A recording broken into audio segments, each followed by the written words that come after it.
Are you looking for a job? I'm here to help you. On your pathway to employment, there are many steps. There are 5 basic steps, though, and I want to talk about those today and also focus on the first step in your journey to employment. When you're trying to get a job, and there are a lot of people out there trying to find a job right now, there are a lot of obstacles. How do I know? Well, 2 main ways. One is 30 plus years of experience as a human resources professional who's hired thousands of people and also not hired even more. And I went through this myself some years back, not that many, where I was unemployed for the first time after 16 years of being employed at one job, and several jobs in that job, or several levels, I should say. But I finally was unemployed. It was something that I wanted, but it was also kind of surprising that it happened when it did.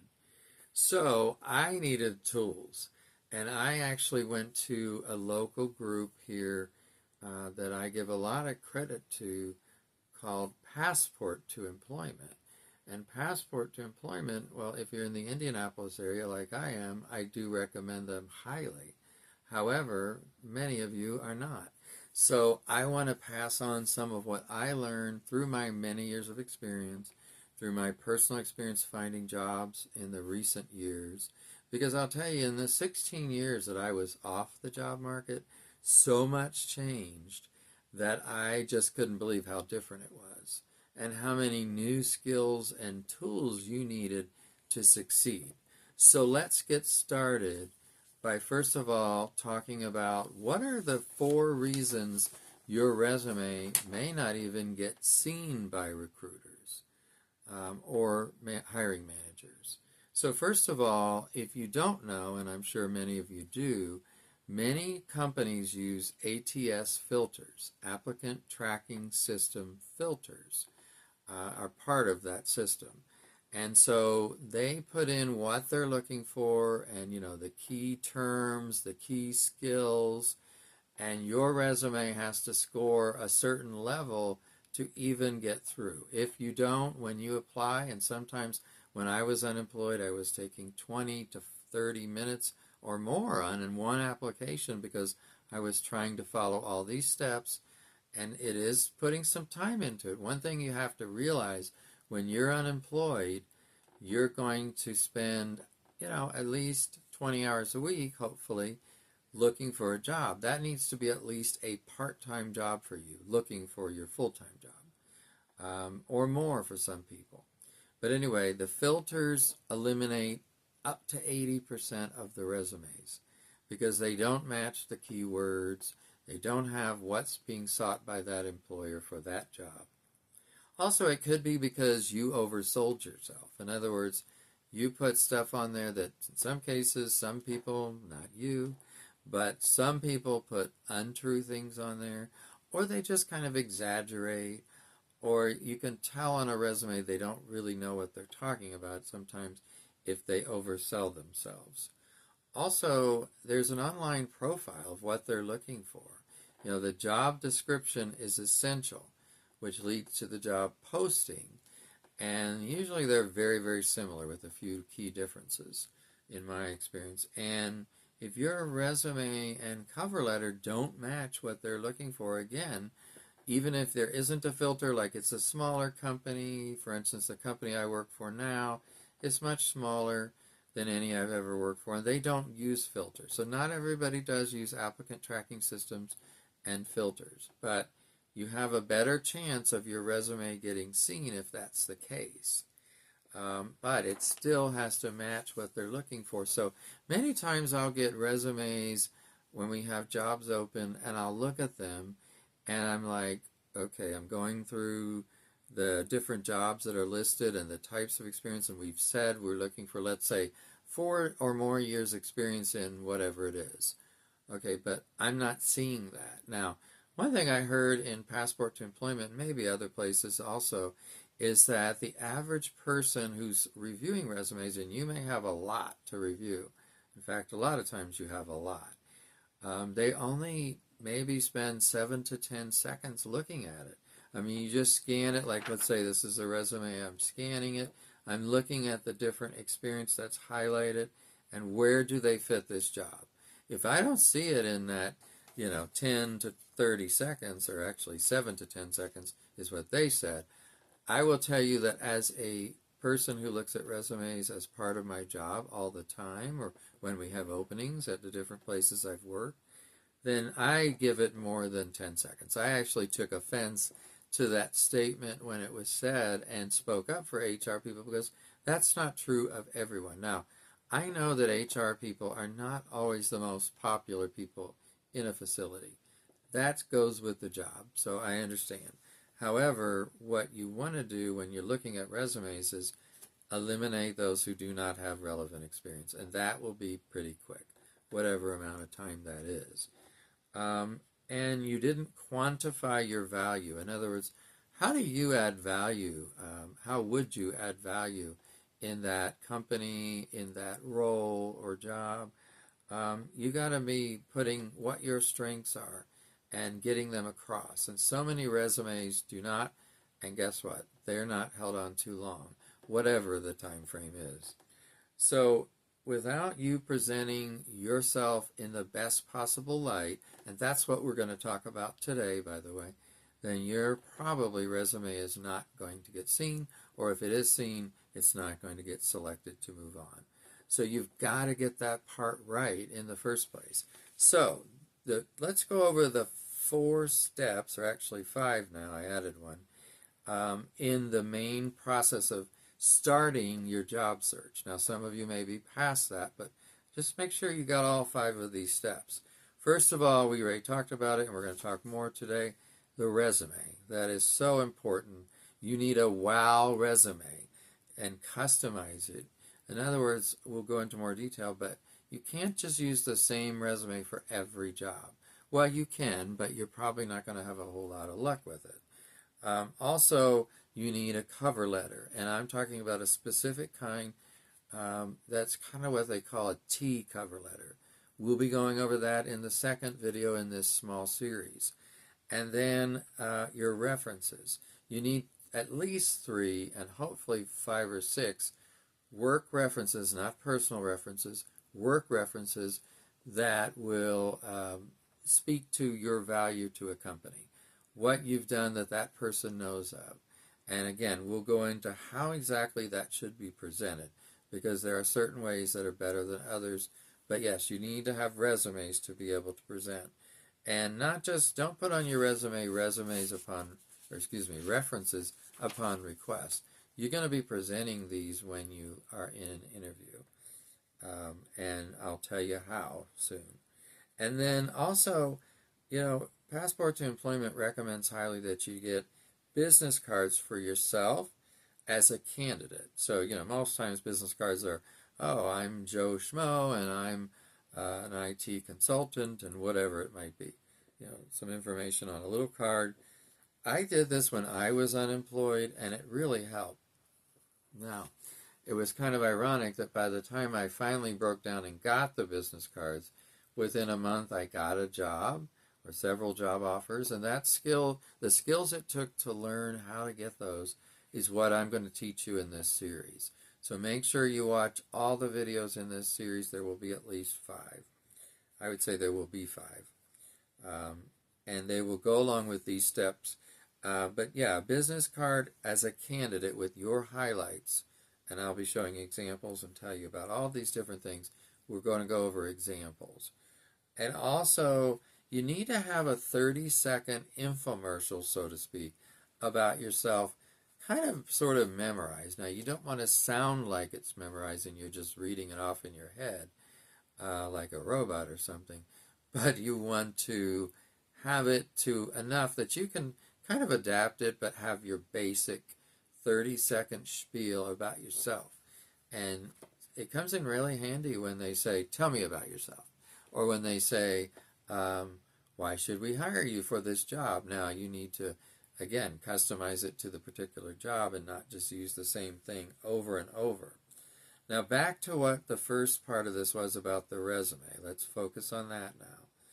So how do you get your resume seen? There are several ways that you can bypass the filters or get through the filters that I want to tell you about today.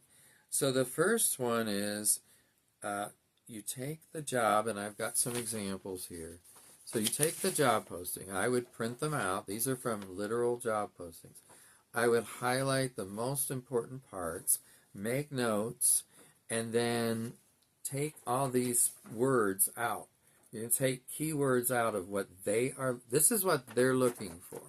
So you're going to be taking the keywords out and putting them in your cover letter and resume.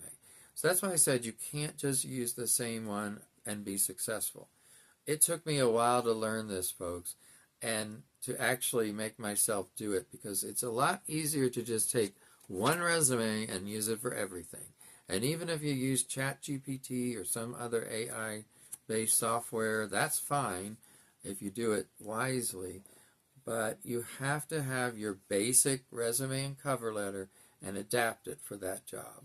So I would go through and highlight, as you see, and then pull out the keywords and phrases and make sure those are on my resume. Now, I'm not lying about anything, but I may change the way it's labeled or the phrase I used. So instead of just saying, oh, I did payroll for 10 years using ADP or whatever it might be, I go into what they say. My wording is sometimes more simple, and theirs maybe, or it could be the reverse.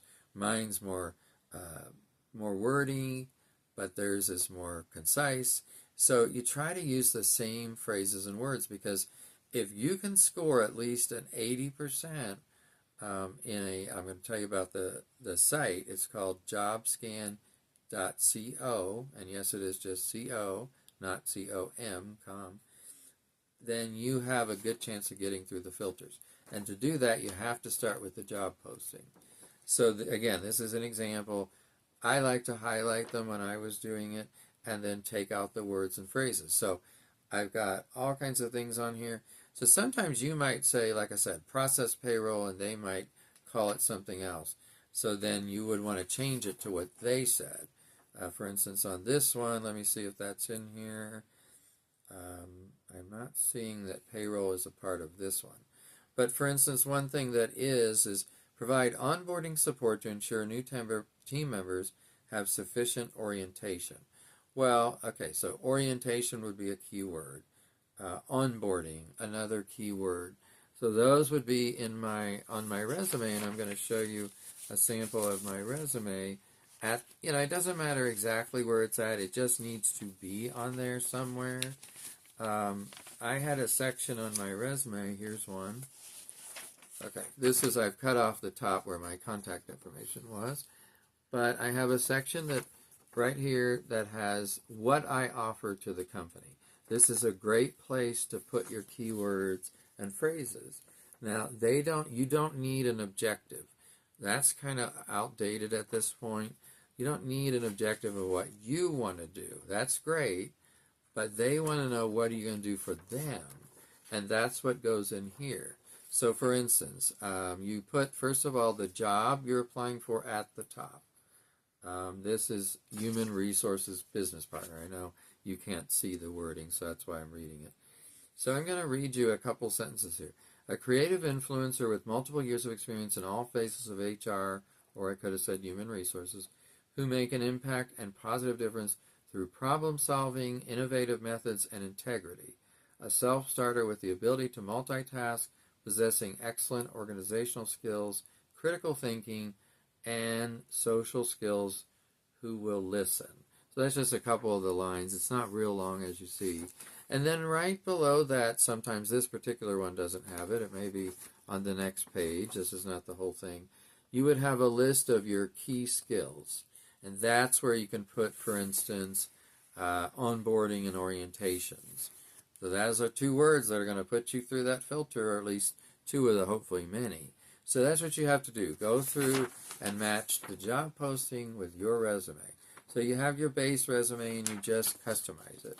It takes some time, it really does, but it's worth it. You're much more likely to get called in for an interview.